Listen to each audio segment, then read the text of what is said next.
de Bayeux, oui, on va pas dire exactement où. Chez Mickaël de Oma Bike Project. Donc salut Mickaël.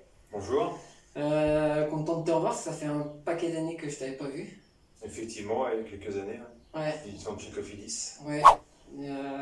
2007 ou 2008 je crois. Ouais, donc C'est l'année où Sylvain était là. Ouais, 2007 à 2008. Ouais, c'est ça. Ouais. Quelques vacations avec toi. Et on a plusieurs connaissances communes sans le savoir, dont David Boucher. Oui, effectivement, que j'ai vu commencer chez les pros. Il est arrivé en tant que néo-pro chez Octos, je dirais 2003. Ouais, c'est ça. Ouais. Le grand boubouche. Aujourd'hui, on est là pour parler de toi et de ce que tu deviens, ce que tu fais maintenant, même si dans le titre, on a eu une petite idée. Tu as ta propre entreprise en gros, ta propre entreprise de mécanique. Oui, mécanique au sens large du terme. Voilà. C'est, je veux dire, c'est les prestations sur le cyclisme, tout ce qui touche le haut niveau, en fait, les reliquats. Donc ça va de l'étude posturale, ça c'est 50% de mon temps. Ouais. Je fais un petit peu de montage de haut de gamme, donc des beaux vélos, et surtout des prestations aussi encore chez les professionnels. Donc je bouche un petit peu les trous dans les plannings quand il y a des problèmes dans les plannings pour les équipes professionnelles. Chez Groupama notamment chez Groupama avec qui je me suis lié, donc on a un climat de confiance qui s'est créé, donc je travaille beaucoup avec eux. Ouais. Et je fais aussi des missions relations publiques pour ASO, notamment sur le Tour de France, les Ardennaises, entre autres. D'où ton passage sur le Tour l'an dernier. Exactement, les 2 dernières années je l'ai fait en relations publiques. Voilà. Et ça consiste en quoi justement C'est assez simple, on s'occupe des invités tous les jours. Donc c'est quelque part, tu fais guide touristique. Ouais. C'est un peu péjoratif, mais tu fais guide touristique, donc tu expliques le tour, ses coulisses, son fonctionnement. Et tu t'occupes d'eux toute la journée. En fait. Tu les prends en charge le matin jusqu'au soir après l'arrivée, où tu les redéposes à leur moyen de transport. Et tu es leur petit hôte, en fait, tu leur expliques un petit peu tout, tu leur fais connaître des gens, voir des choses. Voilà. Ouais, voir la course de l'intérieur. De l'intérieur, les coulisses aussi. Et pas... leur expliquer un petit peu tout, parce qu'il y a beaucoup de mystères en fait qui tournent autour de ça. Ce qu'on voit à la télé, c'est une chose, mais tout ce qui est derrière, c'est énorme. On voit que 20% de ce qui se passe. Oui, c'est un gros iceberg. Ouais. Donc, d'où t'es venu, comment t'en es arrivé à créer ta propre société? Alors, simple, hein, j'ai fait de nombreuses années au sein des professionnels, donc 21 saisons. Donc les 16 dernières chez Cofidis, où j'avais pas mal de responsabilités à la fin. J'en ai eu un peu marre, il fallait que je change d'air. Pas totalement, parce que c'est ma passion le vélo, donc je voulais pas changer d'air complètement. Donc je me suis dit, tiens, je vais prendre mon envol tout seul. Et je me suis demandé, est-ce que j'allais pouvoir apporter à monsieur tout le monde dans le vélo. Donc j'ai tout de suite pensé à l'étude posturale, avec lesquelles je travaillais chez les pros depuis de nombreuses années. Donc un peu de maîtrise, un secteur inexploité chez les amateurs. Donc j'ai lancé ça et en même temps j'ai voulu quand même garder pied dans les courses professionnelles, donc c'est pour ça les multiples activités comme RP ou encore mécano chez les pros. Et ce côté étude posturale, on va dire, comme chez les pros, t'as tapé dans un secteur où il y a quasiment personne en fait. Non, c'est en train de monter quand même. Voilà. Mais il y a 2 ans quand je montais, il n'y avait personne. Ouais. En Normandie, il n'y avait personne. Et il y a une grosse demande parce que le sportif, pas que le cycliste, le sportif est très demandeur de ça parce qu'en fait maintenant on voit des clients qui s'achètent de plus en plus beaux vélos, ils vont plus loin dans la performance, dans la préparation et c'est un côté qu'il ne faut pas négliger. Oui, et puis de toute façon comme on dit, maintenant c'est comme dans le domaine de la compétition, il n'y a plus de petits coureurs ou de petits athlètes. Non. Tout le monde se prépare. Voilà, exactement. Mais même le cycliste qui va faire que 2000 km dans l'année, il va être bien sur son vélo. S'il fait une sortie de 100 km, il n'a pas envie de rentrer avec un mal de dos, avec un mal de cou, mal au bras. Et maintenant, les gens n'hésitent pas en fait, à passer par l'étude posturale. Ouais, et puis ça évite les blessures. Voilà, exactement. Parce que quand tu as un genou en vrac, il est trop tard pour faire l'étude posturale. Souvent, il est trop tard. Ouais. Quand c'est trop tard, là, on peut faire ce qu'on veut, mais la marche arrière n'est pas facile à faire. Donc, on en vient à ton parcours hors parcours professionnel. J'entends par professionnel de parcours par ton travail. En dehors du travail, quel est ton parcours? De passion donc. Voilà. Ouais. Le vélo déjà. C'est fou, hein, mais bon, ça tourne autour de ça. Donc, cycliste depuis tout petit, forcément. Depuis l'âge de 12 ans, si je ne me Ouais, trompe pas. c'est ça. Depuis l'âge de 12 ans, j'aurais voulu en faire avant, mais mon père voulait pas, parce que étant cycliste, il voulait pas me mettre sur un vélo trop tôt pour pas que j'arrête trop tôt. C'est raté, j'ai raté le bonheur. Ils ont tous eu le même réflexe et ça a raté. Ouais, sauf que, bah voilà, à un moment, quand j'ai bien vu que j'allais pas faire carrière sur un vélo, Ouais. je voulais quand même vivre de ma passion, donc j'ai décidé de faire carrière à côté du vélo. Donc j'ai arrêté le sport de bonheur, enfin du moins le vélo de bonheur à 21 ans. Et j'ai repris allez, une douzaine d'années, en 2009, j'ai repris le vélo par défi avec des potes pour faire l'étape du tour, des choses comme ça. Et puis bah, le virus, il est reparti, quoi. Donc du coup, ça reborde à bloc, ça a refait 2-3 courses de temps en temps. Et puis comme avec mon emploi du temps, c'était plus facile de courir, je me suis mis à la course à pied. Ouais. Et Le trail. voilà, et comme j'aime pas les petits défis, je me suis mis à l'ultra trail. Donc j'ai couru beaucoup. Et donc je me suis lancé 2-3 défis comme des ultras, comme des Templiers, ou Oui. chez moi la Barjo. Des petits trucs, quoi. Et notamment le raid de l'Archange, un 300 km que j'ai fini à 3 ans. Ça m'a coûté cher parce que j'ai été blessé un moment derrière. Ouais.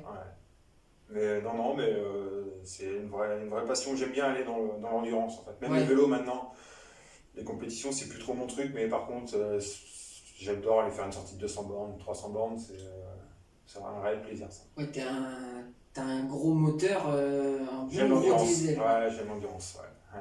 Ah, c'est La pas... petite histoire, c'est quand j'ai quitté Cofidis, j'avais besoin de respirer.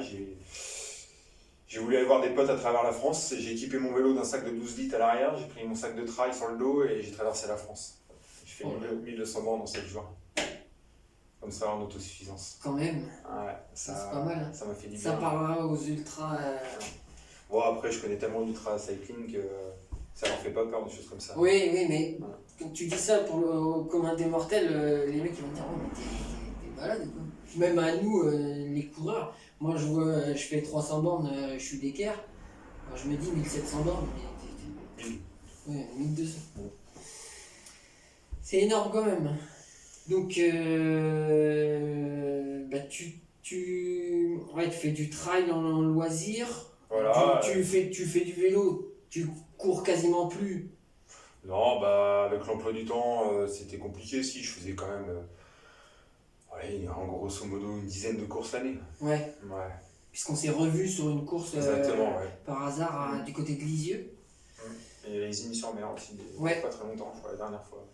Ouais, où on s'est fait reprendre à 500 mètres de la ligne. Ouais, c'est ça. On se voit plus mal. Ouais, non, c'est. Bah, à côté de ça, entre le boulot et ces deux passions-là, il reste plus grand temps. Ouais, puisqu'il y a Il la reste famille. surtout la famille, quoi. Donc famille. mes enfants et ma femme, voilà. Ouais. Ça te fait déjà un bon emploi du temps bien chargé. Ouais, j'ai un bel emploi du temps. Donc, ouais, non, c'est intéressant de discuter avec des gars comme toi ou des gars comme Patrick Alupo qu'on a eu il n'y a pas longtemps pour voir autre chose qu'un coureur parce que le vélo, c'est pas que le coureur sur le. Ah, bah non. Quand vous bossez jusqu'à 11h du soir. Un coureur, effectivement, il a un métier qui est hyper prenant, qui demande beaucoup de sacrifices, mais autour de lui, il y a énormément de monde en fait.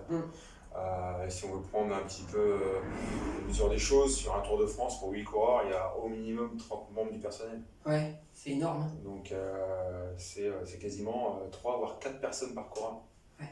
Donc ça fait beaucoup de corps de métiers différents, beaucoup d'investissement de temps. Donc nous aussi on a des sacrifices parce que quand je prends toujours l'exemple du Tour de France parce que c'est ce qui parle le plus aux gens. Les journées sont tellement pleines pendant un mois qu'on a le temps de rien faire d'autre que de travailler. Ouais, puis faut le dire, les mécanos, de ce que j'ai compris, vous êtes les premiers levés et les derniers couchés. Alors oui et non, on va mettre les assistants techniques et kinés en même temps qui ont un peu le même emploi du temps que nous. Ouais. Mais effectivement, nos journées peuvent être à rallonge. Contrario d'un kiné assistant, il ne va pas trop avoir d'imprévu dans sa journée parce que c'est des choses qui sont stables, c'est-à-dire qu'un massage c'est un massage. Nous, si par exemple il se passe une journée catastrophe où il pleut, il y a des chutes à Tard-Larigot, il faut changer les cadres, effectivement là, on sait que ça se finira quand ça se finira, mais on peut pas dire qu'on va finir à telle heure, on ne saura pas. Ouais. C'est en ça que je trouve que c'est un métier qui est je pense, dans le cyclisme, c'est un des métiers les plus durs, j'ai l'impression. Ouais, alors, si mes collègues assistants ou kinés me voient, ouais, je vais dire que oui, c'est le plus dur. C'est le plus dur parce qu'il a il a plusieurs choses qui rentrent en compte, c'est-à-dire déjà les horaires de travail, on travaille dehors pour la plupart du temps. Ouais. Et puis on est souvent sur celui qu'on tape le premier. Ouais. Parce que les gens ils ont tendance à voir sur le tour, il fait beau, les mecs ils sont en t-shirt ou juste en short. Par contre, quand il faut aller faire Paris-Nice au mois de mars, là, exactement, il faut casser l'eau des bassines pour laver les vélos. Enfin, quoique maintenant, avec les matériaux modernes, on a un peu plus de chances de travailler dans le confort. Mais effectivement, quand on travaille par moins 10 degrés au départ de Paris-Nice, qu'on a les mains gelées dans l'eau froide, c'est pas agréable. Et si le lendemain il y a un problème mécanique, on ne se gênera pas pour nous taper sur les doigts. Ouais. On sait de quoi tu parles. Ouais. Non, mais écoute, c'est pas mal. Dans l'année à venir, là, tu penses retourner faire des vacations chez Groupama du coup? Ouais, là je rentre du Tour du Pays Basque, là. Je repars prochainement au Tour de Romandie. Ouais. Ensuite, qu'est-ce qu'il y a de prévu? J'ai une course qui est pas loin de la maison, ça me fait plaisir parce que ça fait longtemps que j'en fais pas. Les Boucles de la Mayenne. Ouais. J'ai le championnat de France. Je pars au Tour de France avec ASO en tant qu'RP. Après, je fais Saint-Sébastien, Burgos. Puis, je ne citerai pas tout le programme parce que je ne l'ai pas en tête. Oui, donc tu vas pas beaucoup te reposer d'ici la fin de l'année. Non, et entre-temps, quand on rentre, il y a des clients à satisfaire ici et des posturales. Et puis un petit peu d'entretien physique aussi. Ouais. Surtout, on garde des séances de sport tous les jours parce qu'il faut tenir. Parce que Mickaël, il ne sait pas rester en place. Non.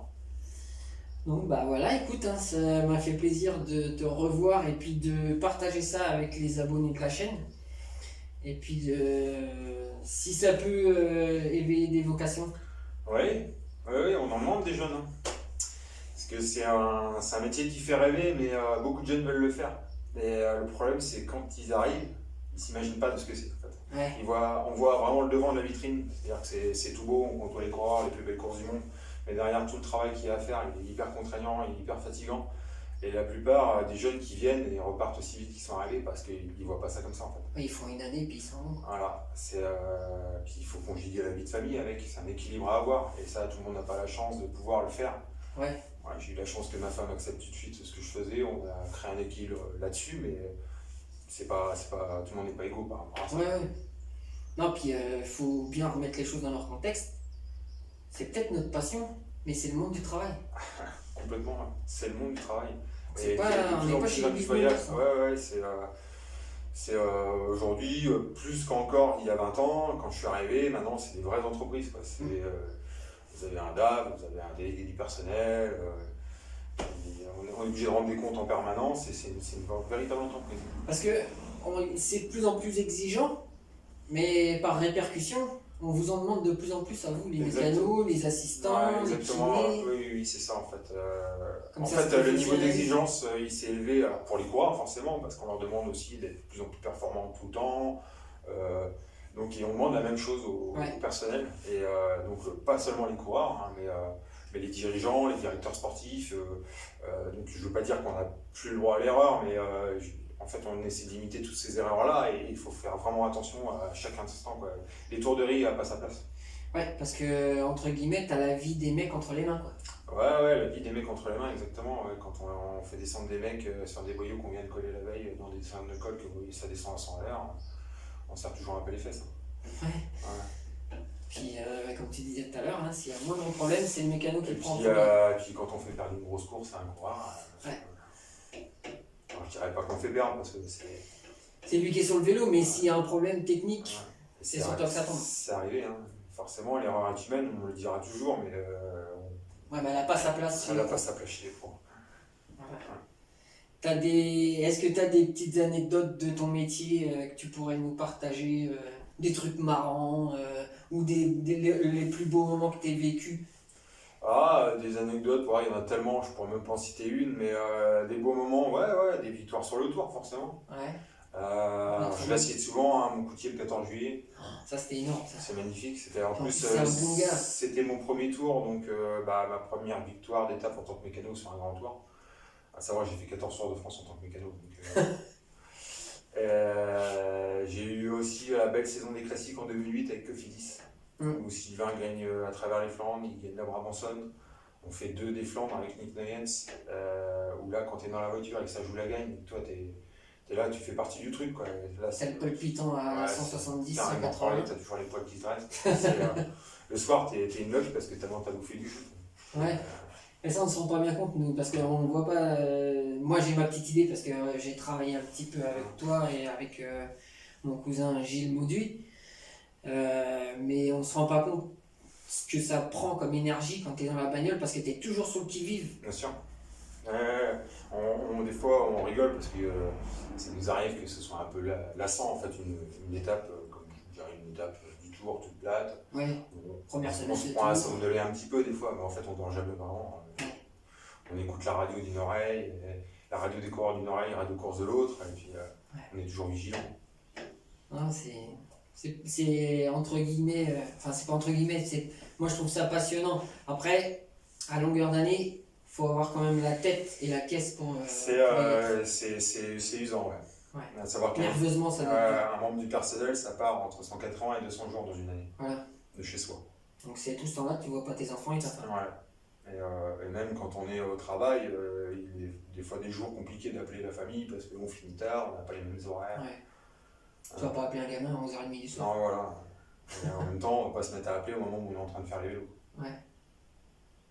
Bon, bah écoute, c'est top. Voilà. Tu veux nous parler, tu veux nous montrer le beau maillot de ton entreprise? Ouais. S'il y a des gens que ça intéresse. Ouais, bah en fait... D'où t'es venu déjà Omaha Bike? Alors ça, c'est simple. Ici où j'habite, c'est le secteur de Omaha Beach, l'intercom d'Omaha Beach.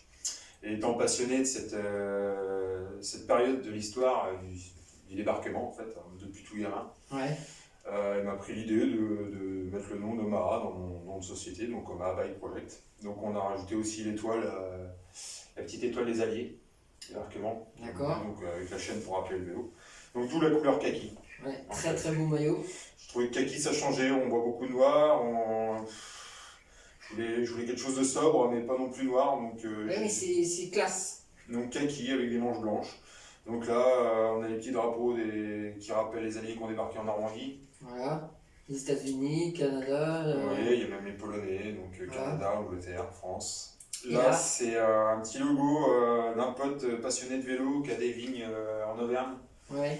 Des vignes en biodynamique, vin naturel, donc il s'appelle No Control. Donc c'est son logo, c'est une petite tête de mort en grappe de raisin. Ouais, c'est sympa, c'est classe. Hein. Ouais. Et sur les poches arrière, je vois donc que sur les poches arrière, c'est simple. Donc petit quiz, c'est quoi? Ça doit être des positions sur Omaha Beach. Non, ouais, c'est exactement, c'est le plan des Alliés pour le débarquement sur Omaha Beach, avec tous les secteurs de plage de Omaha Beach. Donc il n'y a pas de toi qui est intéressé.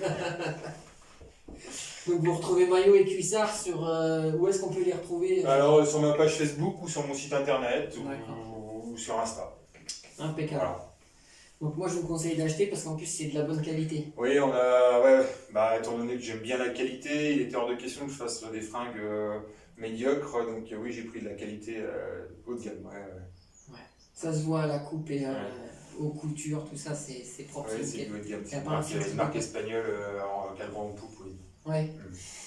Gros sponsor du Tour de Catalogne, entre guillemets. Et du Pays Basque. Et du Pays Basque. Bon, on va se quitter là-dessus et puis on va dire à bientôt à nos abonnés.